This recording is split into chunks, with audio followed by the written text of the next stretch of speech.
হাসির রাজা, জ্ঞানের রাজা, রসিক রাজা।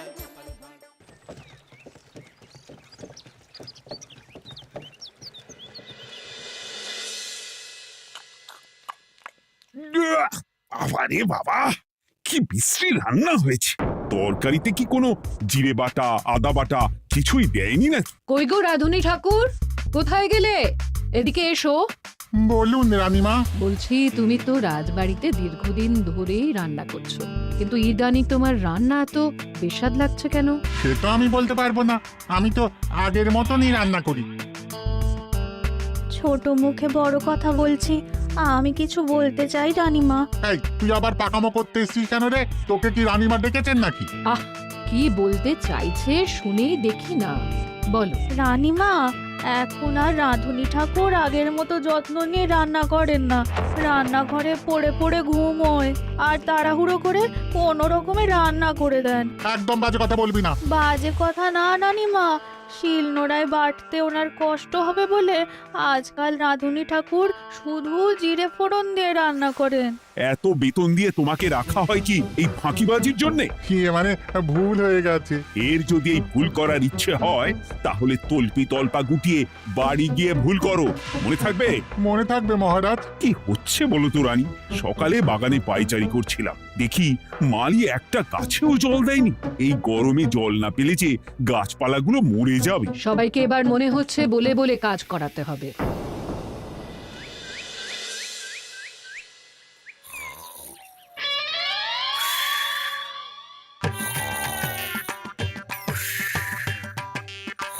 কি গো, কদিন ধরে তো তুমি শুধু খাচ্ছ আর ঘুমোচ্ছ।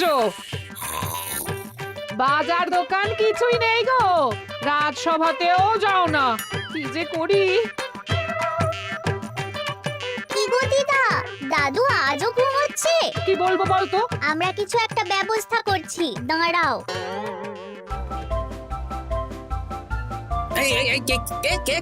ওঠো দাদু, আর কত ঘুমে? কুড়েমির একটা সীমা থাকে। ওঠো বলছি, ওঠো, ওঠো না।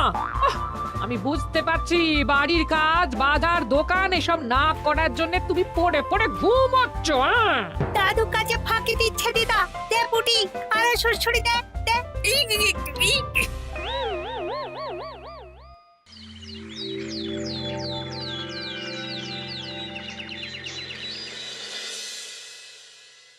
মহারাজের শরীর খারাপ না মন খারাপ? মহারাজ এরকম চুপ করে ঘুম মেরে থাকলে তো রাজপাট সব উঠে যাবে। কিছুই বুঝতে পারছি না। মহারাজ আছেন চুপটি করে, নেই যে মুখে শব্দ। ফাঁকি দিলে এবার তাকে করব আমি জব্দ। অনেক শুয়েছি, আর নয়। মহারাজ, কে ফাঁকি দিচ্ছে? আমি তো ফাঁকি দিই না। পণ্ডিত, তুমি দিচ্ছ নাকি ফাঁকি? না না, বৈদ্য। আমি ফাঁকি দিলে সবাই ওই রোগে ভুগে মরে যাবে। আমি তো রোজ সময়ই রাজসভায় আসি, তাহলে আমি বলছি আসল কারণ। রাজবাড়ির রাধুনী ফাঁকি দিচ্ছে, আর 3 দিন ধরে রাজসভায় গোপাল বেপাত্তা। হ্যাঁ, এই গোপাল বেটাই আসল ফাঁকিবাজ। ওকে বরখাস্ত করে দিন। গোপালকে যদি বরখাস্ত করা হয় তাহলে বিপদে আপদে মহারাজের পাশে দাঁড়াবে কে? অসময় মহারাজ বুদ্ধি পাবেন কার কাছে? এই সুযোগ, এই সময় গোপালকে মহারাজের চক্ষুশূল করতে হবে, তাহলে আমি একেবারে জেঁকে বসতে পারবো। মহারাজ, গোপাল ঠিক কতটা ফাঁকিবাজ হয়ে উঠেছে তার কোনো ইয়ত্তা নেই। হ্যাঁ বলুন তো। বেটা গোপাল কোনোদিন সঠিক সময়ে রাজসভায় আসে না। কোনো দিন তো আসেই না, যেমন আজকেও আসেনি। আর না এলে মহারাজকেও কারণটা জানায় না। আপনাকে সম্মান করা তো দূরের কথা, কোনো ভ্রুক্ষেপই করে না। এটা কিছুটা হলেও মন্ত্রী মশাই ঠিক কথা বলছেন। হ্যাঁ, এ তো একদম সঠিক কথা। ঠিক বলেছ। প্রহরী, প্রহরী, বলুন মহারাজ। তুমি আরেকজনকে সাথে নিয়ে এক্ষুনি গোপালকে তুলে নিয়ে এসো। আচ্ছা মহারাজ। বলি, তুমি আজকেও রাজসভায় কামাই করবে? অর্ধেক দিন কামাই করলে বেতন কাটা যাবে গো। গিন্নিমা, গোপালকে মহারাজ ডাকলেন। ওই দেখো, রাজবাড়ি থেকে প্রহরীও ডাকতে এসেছে। ওহ, মহারাজের আদেশ না শুনলে তোমাকে তুলে নিয়ে যেতে বাধ্য হব। আরে দাঁড়িয়ে দেখছিস কি? তুলে নিয়ে চল। ঠিক বলেছিস, তুই হাত ধর আর আমি পা ধরি। আমরা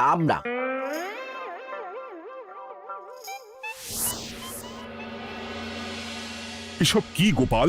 তুমি বাড়িতে আছো, ঘুমোচ্ছ, অথচ রাজসভায় আসছো না, কি ব্যাপার? আগে মহারাজ, মস্তিষ্ককে বিশ্রাম দিয়ে বুদ্ধি বাড়াচ্ছিলাম। অনেক ব্যবহার হয়েছে তো, তাই একটু বিশ্রাম দরকার আর কি। আমার পুরো রাজসভাটাই ফাঁকিবাজ। আমি সবাইকেই বিদায় করব, আর গোপালকেও। এই সেরেছে, আমি ফাঁকিবাজ নই মহারাজ। আমি খোঁজ নিয়ে দেখেছি সবাই কম বেশি গায়ে হাওয়া লাগিয়ে ঘুরছে। মহারাজ, আমি তো নদীর পাড়ে বসে শীতল হাওয়া গায়ে লাগাই, তবেই তো ঢেউয়ের মতো আমার ছন্দ আসে। কেউ ফাঁকিবাজ না মহারাজ, আসল ফাঁকিবাজ গোপাল। মহারাজ, আমি যদি দরকারে আপনাকে বুদ্ধি দিয়ে ফাঁকা সময়ে বিশ্রাম দিয়ে ফাঁকিবাজ হই, তাহলে মন্ত্রী মহা ফাঁকিবাজ। কারণ মন্ত্রীর কাজ রাজাকে বুদ্ধি দেওয়া, তা তিনি করেন না বলেই আমাকে দরকার পড়ে। আমি তো ভাঁড়, আমি শুধু হাসাবো, এটাই আমার কাজ। তাতে কি, সেনাপতিও তো সেনাপ্রধান, ও কি যুদ্ধ করে? রাজ্যে শান্তি শৃঙ্খলা বজায় আছে, তাহলে যুদ্ধ করে হবেটা কি? হ্যাঁ, অকারণে পায়ে পা দিয়ে যুদ্ধ বাঁধাবো নাকি? হ্যাঁ, যত সব। যখন তখন বিপদ আসতে পারে, তাই যুদ্ধের জন্য সব সময় সামরিক শক্তিকে প্রস্তুত থাকা দরকার। হ্যাঁ, এটা গোপাল ঠিক বলেছে। সেনাপতিকে তো কোনোদিন সেসব নিয়ে মহড়াও করতে দেখি না। তাহলে দাঁড়ালো 3 জন ফাঁকিবাজ। মূল অভিযুক্ত গোপাল দিন রাত কামাই করে, মন্ত্রী মহারাজকে বুদ্ধি দেয় না, আর সেনাপতি যুদ্ধের প্রস্তুতি নেয় না। এই 3 জনকে আমি বিদায় করব। এই সেরেছে, এ তো দেখছি বিনা মেঘে বজ্রপাত। না, তবে তোমরা যে ফাঁকিবাজ নও সেটা প্রমাণ করার জন্য 12 ঘন্টা সময় দেব। আমাদের কি করতে হবে? তোমাদের 3 জনকে 3টে খালি বস্তা দেব। প্রত্যেকে ওই খালি বস্তা নিয়ে জঙ্গলে যাবে, আর এই 12 ঘন্টার মধ্যে জঙ্গল থেকে বস্তা ভরে আনবে। একটা বস্তা ভরার জন্য 12 ঘন্টা সময়? এ তো খুবই সহজ কাজ।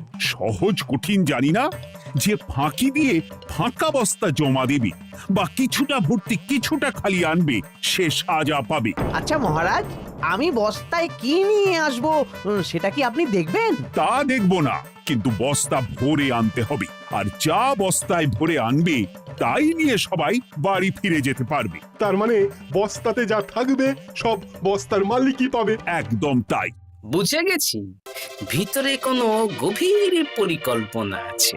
প্রহরী, প্রহরী, তুমি এই 3 জনকে 3টে বস্তা দিয়ে দাও। যথা আজ্ঞা মহারাজ। আর বাকি সভাসদেরা আজকে রাজসভাতেই থাকো। ওরা 3 জন আসবে, ওদের বিচার হবে, তারপর ফিরবে। আমাদের খাওয়া দাওয়া তাহলে রাজবাড়ির তরফ থেকেই দেয়া হবে মহারাজ? হ্যাঁ। জঙ্গলে তো যাচ্ছি, কি নেব? গোপাল, আমি বলি কি, তুমি বরং আমার বস্তায় ঢুকে যাও, আমি তোমাকেই নিয়ে ফিরে যাই, লেটা চুকে যাবে। আপনি যদি একা আমাকে বস্তায় ভরে নিয়ে যেতে পারেন তো চলুন। একা? এই সেরেছে। দাঁড়ান, আমি আপনার কাঁধে চড়ে দেখি আপনি আমাকে বইতে পারবেন কি পারবেন না। না না, মুখ ফসকে বলে ফেলেছি, মাথা খারাপ নাকি? তাহলে নিজের মতন থাকুন।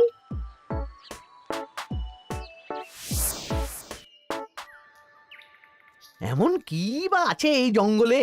আমার কাজে লাগার মতন তো কিছুই দেখতে পাচ্ছি না। ওই তো ওই দিকটা একটু ছায়া আছে বেশ, ওই গাছের নিচে গিয়ে বিশ্রাম নি। সেনাপতি, অত চিন্তা ভাবনা করার কিছুই নেই। মহারাজ তো আর দেখবেন না আমরা বস্তায় কি ভরে নিয়ে যাব। 12 ঘন্টা অনেক সময়। এখন বিশ্রাম নাও। আপনার ইঁদুরের পেট, আপনি বিশ্রাম নিন। দেখি জঙ্গলে থেকে কিছু ফল পেড়ে আগে খাই, তারপর না হয় ওই বস্তাটা ওই ফলমূলের খোসা আর মাটিতে পড়ে থাকা পাতা দিয়ে ভরিয়ে মহারাজের কাছে নিয়ে যাব। হ্যাঁ, বস্তা যখন বাড়ি নিয়েই যেতে পারবো, তাহলে বনের সব থেকে ভালো ভালো ফলগুলো আগে ভরে নি।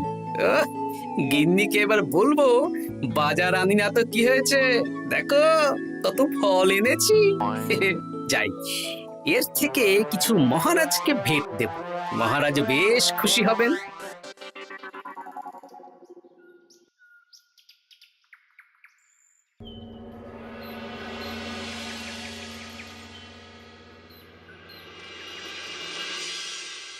উফ, এই এত বড় জ্বালার মতো পেটখানা নিয়ে এই তেল্লাই গাছে উঠবো কি করে?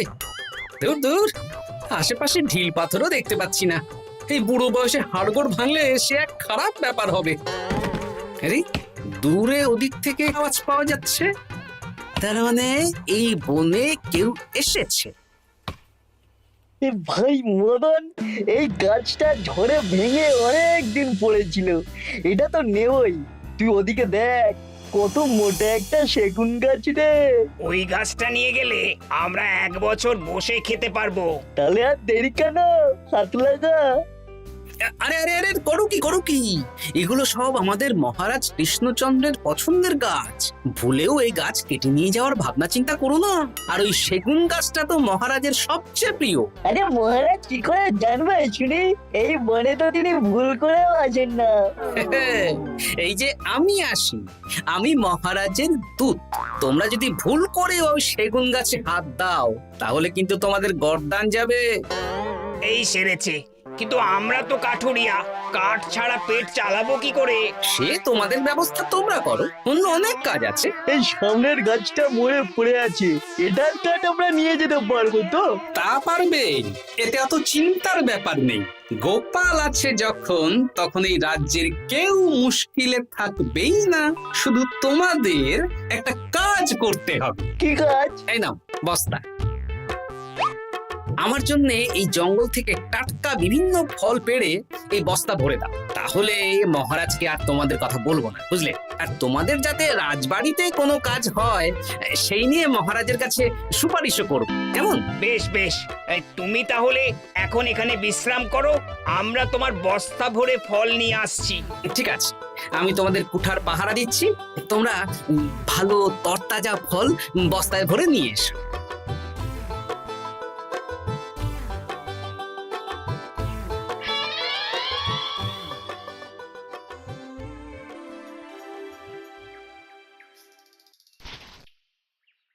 ব্যাস ব্যাস ব্যাস, আমার বস্তায় পাতা ভরা হয়ে গেল, এবার যেতে হবে।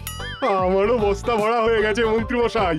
হ্যাঁ, কটা ফল খেলাম আর কটা ভরে নিলাম, আর বাকি জঙ্গলের পাতা ভরে ফেলেছি। হ্যাঁ, আবার কি কি ভরেছি আর কি ভরিনি সেসব তো মহারাজ আর দেখতে যাবেন না। তাহলে আর দেরি কেন, চলুন হাঁটি হাঁটি পা পা করে এগিয়ে যাই। গোপালকে তো দেখতে পাচ্ছি না। ও বেটা যা কুঁড়ে, হয়তো এখানে এসেও ঘুমিয়ে পড়েছে। আবার কালকে সকালবেলা উঠবে।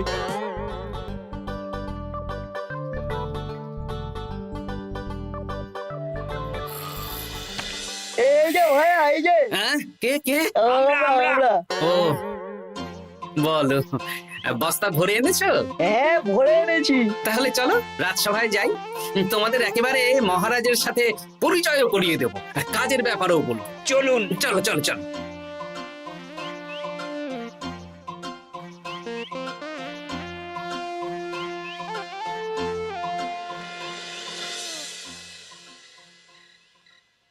দেখা যাক মন্ত্রী সেনাপতি গোপাল কখন বস্তা ভরে আনে।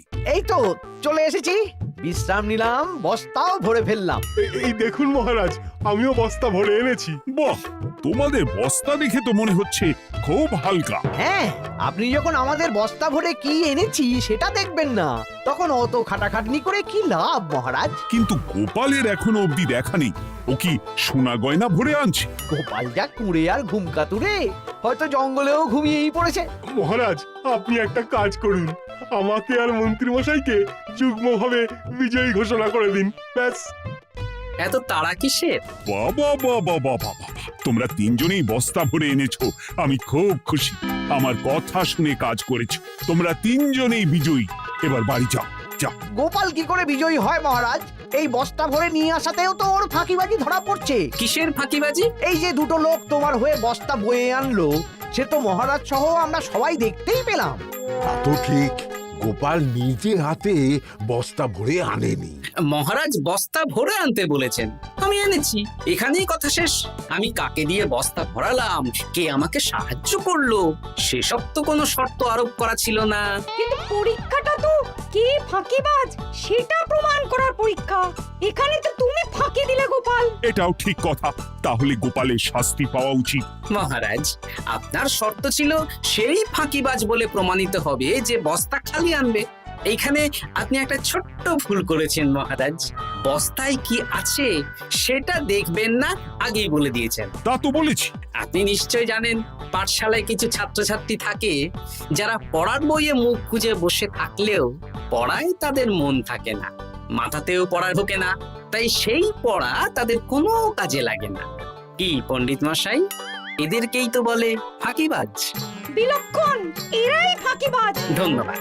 তেমনি আমি যদি বলি সেনাপতি আর মন্ত্রী মশাই ওই ফাঁকিবাজদের মতনই ফাঁকি দিয়ে বস্তা ভরেছে, তাই ওদের বস্তা এত হালকা।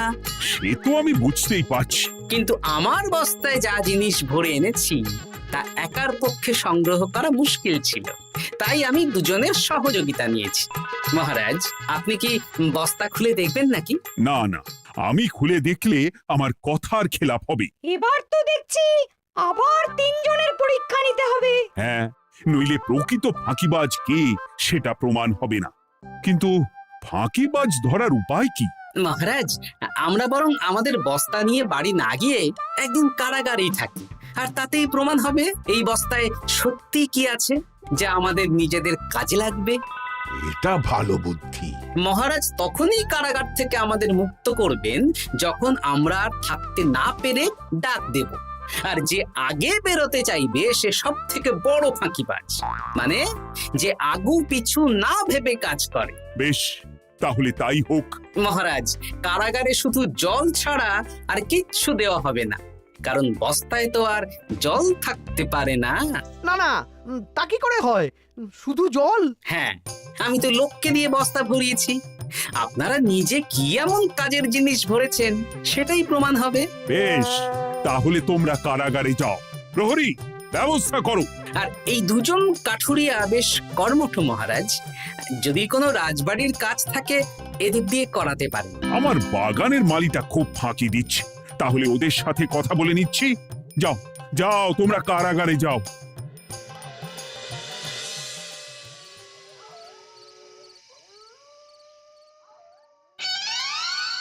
ওরে বাবা রে, কি খিদে খিদে পাচ্ছে রে। দেখি বস্তায় কি আছে দেখি।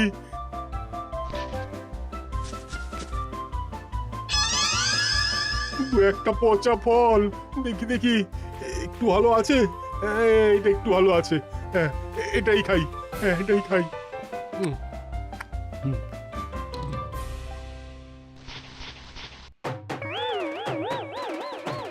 আমি তো শুধু পাতা ভরেছি, এই সেরেছি। আমাকে কি জল খেয়েই কাটাতে হবে?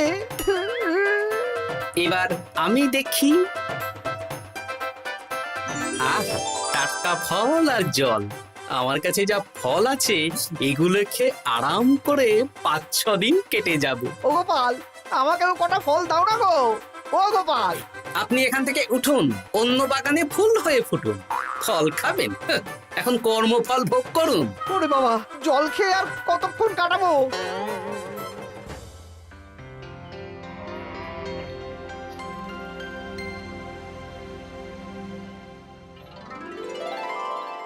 উফ, পেটটা চুই চুই করছে, কি খিদে পেয়েছে না। আমি আমি বাড়ি যাব। আপনি বাড়ি যাবেন? তাহলে বেরিয়ে আসুন, বেরিয়ে আসুন। বেটা গোপাল কায়দা করে এমন শর্ত দিতে বললো, পুরো ফেঁসে গেলাম। আমারও তো খাওয়ার মতন তেমন কিছু নেই, আমিও এখানে থাকবো না। আমি এখানেই আছি, ফল খাবো, জল খাবো, আর প্রকৃতির ডাক এলে একটু বাইরে যাব।